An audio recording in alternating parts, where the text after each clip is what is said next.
Joe John Madden in Jalapa, Xalapa, Mexico. And that's Eru with all the hair there, teenager. And he and his mom and dad run a restaurant here that they erect from scratch. It's just an empty lot most of the time. And they run 3 nights a week, and Saturday and Sunday they'll be all day. And this is my long form of how they were my confidants about my most significant romances in several years, even though they were both quite short.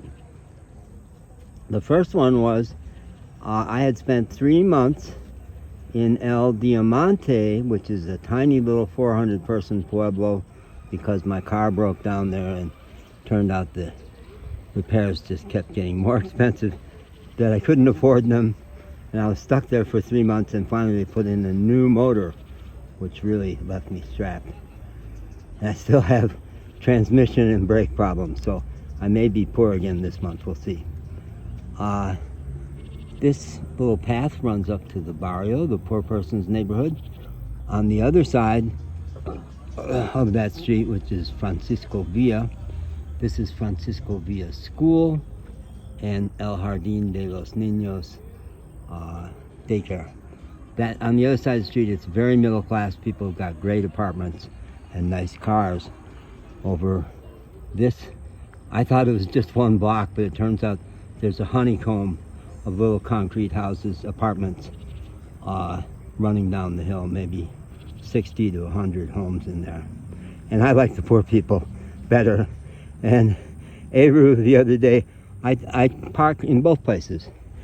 But Eru, they brought me a couple things from the restaurant that I had left. And Eru said, you know, it's dangerous in here. You gotta keep your doors locked. And I said, no, it's not, you're wrong. I've been here several nights. The people here are super sweet, super sweet. So I'm happy over the moon in Jalapa, and I am a psychologist by background and psychotherapist, and so have direct knowledge on one level of the Freudian dark forces. Freud's big contribution was to say the human species has not come to terms with our anger and aggression. They tend to get suppressed, go into the id, out of control. And it's still the case. Long after Freud's big breakthrough back in, the 40s, 1940s, something like that, it's still true. The human species is still afraid of sexuality and aggression. And I had a big spiritual experience 4 years ago, back in Asheville, North Carolina, that stripped me of all my pain and made me a happy person all the time, and gave me access to those forces. I've got direct access to the power of sexuality and aggression. And there's lots about that in other videos. But in 3 years on the road, I've fallen in love a lot of times, but it's never come to anything. And one of the ways I've made sense out of it is that I'm on a tantric path where life has had me feeling the power of sexuality, but not acting on it, which has been really great for me. But in the last 3 days, I had the most promising little encounters with women here in Jalapa. It wouldn't have happened in El Diamante, where they're spiritual and shy, and there's not going to be any no hookups in El Diamante. Oh no.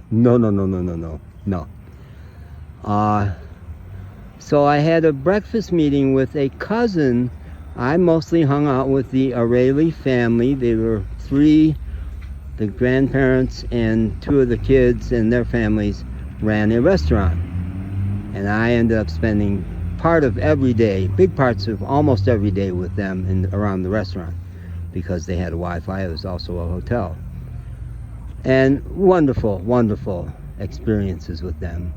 And there were 2 big parties in the 3 months I was there. One was a quinceañera party, 15-year-old daughter had her coming out as a young woman, and I had heard about these things, but what an honor that I got invited. It was a big party, 200 people at a very lovely event space, and a cumbia band. If you don't know, if you like to dance and don't know cumbia, maybe from Bolivia, I'm not sure where it originated, but it is the most wonderful Latin dance music. So there was great dancing.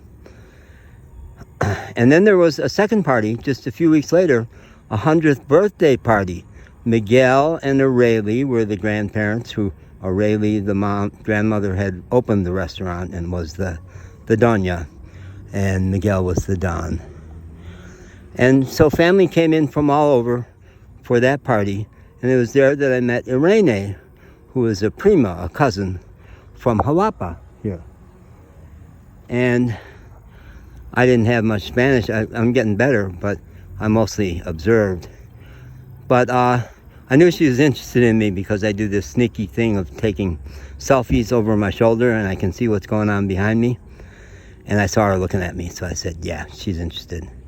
So before she left, I said, you know, I'm coming up to Jalapa. If you would, I'd like to meet with you so you could kind of orient me to Jalapa. Not betraying that I thought there might be all kinds of other potential, which it turned out there was. And her response was so great. She says, "Are you a robber?" in Spanish. She doesn't speak much English, but really good with the Google Translator. So we finally got together, and along the way, she's an accountant, so she's an accomplished person, and she's an apple that has fallen far off the tree. She's definitely a whole different, much more sophisticated person, city person. And when I tried to get time with her, she was about to hop on a plane to Los Angeles to meet a guy that she had been getting to know online. So much bigger perspective. And she never gave me a report on that, and I never asked, but she was clearly still available when she and I got together last Wednesday, just 5 days ago now. And we had an awesome time. Presence is my thing these days. I've got after my big spiritual experience on June 26th of 2019, I left Asheville and went to the mountains. And when I'd come back to Asheville, people would say, "You've changed." And it was presence. Calm, steady, fearless. Honestly, it's really true. And so I was calm with her. And I had said in a text exchange we had where she said, "Wouldn't your life be better if you could get out of that camper van and have an apartment? Wouldn't you have better quality of life?" And in the most gentle way, I said, all my best friends have heard me say, "Don't tell me what to do," and they have. And I said, when I'm still really liking the person, I smile when I say it. So I'm in my camper van over here in the Moctezuma neighborhood, smiling. But 5 minutes into our coffee date, she says, "That's way too much sugar you're putting in your coffee. It's terrible." And in my Google Translator, I said, I thought we already had it clear that telling me what to do is not a good thing. And she handled that great. And we just had a great time. And she's a busy person. It was a work day. I figured she'd give me 45 minutes to an hour. And at an hour, sure enough, she said, "I better get going." And she stayed another hour because we were having so much fun. Well, I went walking in a gorgeous big park near there. It was in the centro, the downtown district of Jalapa, which I had never seen. And I was smitten. Oh my God, I thought this could be something. And I thought, sure, she was on the same page. Well, she sure was, in a way. By the end of the day, she got back to me and said, "My aunt is willing to put up the money for you to get an apartment in my neighborhood." I said, whoa. I've told her I'm non-monogamous. I've told her that I'm going to be moving on. I have to get to the ocean because that's my vision, is to live by the ocean and swim every day. I love being in the ocean. So when she said, "Hey, let's get you an apartment over here," I thought, yeah, baby, we're on. 8 months. We are going to have a good time. Well, it took about 24 hours to get clear that her vision was that I was definitely marriage potential or partner potential. I don't know if she wants a marriage. And that her plan was put me in an apartment, get me cleaner, get me over this whole crazy thing about camper van and traveling all the time, get me over the notion that I want non-monogamy. Yeah, she was into it. I can shape this guy up. Along the way, she gave me one of the most wonderful affirmations, even after she had given up on that we were going to do anything together. She said, you know, you're really handsome. And my image is that you're right out of the shower. You've got some really great perfume. She used the word perfume, or that's how my translator translated it. And you'd be spectacular. So it was classic. I love you. You're perfect. Now change. She had a vision for how she could make me somebody other than who I am. But we did a great job of negotiating that and ended up having an awful lot of fun on the phone. Texting. WhatsApp. So in the meanwhile, I had my second encounter with Aide, who is a sleazy little street hustler, but cute as can be, and all over me 3 weeks ago when I met her, and again when I met her again a few days ago. So I went directly from Elaine, very middle class, to this, what turned out to be really a con artist. But she kept saying, I love you, and she kept calling me baby, which made me wilt, and standing real close, and lots of little kisses and touches, and I was intoxicated, okay? I was intoxicated. And I bought her 2,000 peso sneaks, which was really out of my budget because I got a big car repair coming up. But I just wanted to make her happy, and really that's where I was. I just want to make her happy. I want her to have a better life, and she's obviously poor, and she's got a little daughter. So let's help her. And I said very clearly, that 2,000 pesos, that's it, because I got these car repairs. Well, we met up yesterday for what was supposed to be an afternoon of drinking and then going back to her place. No. It turned out to be, how much more can I get out of this guy? Maybe he'll buy me clothes, maybe he'll buy me this, maybe he'll buy me that. And I did give her 500 pesos just to go do stuff with her daughter while I went out for a smoke. And I did buy a 400 peso stuffed animal for her daughter. But that's all she got from me.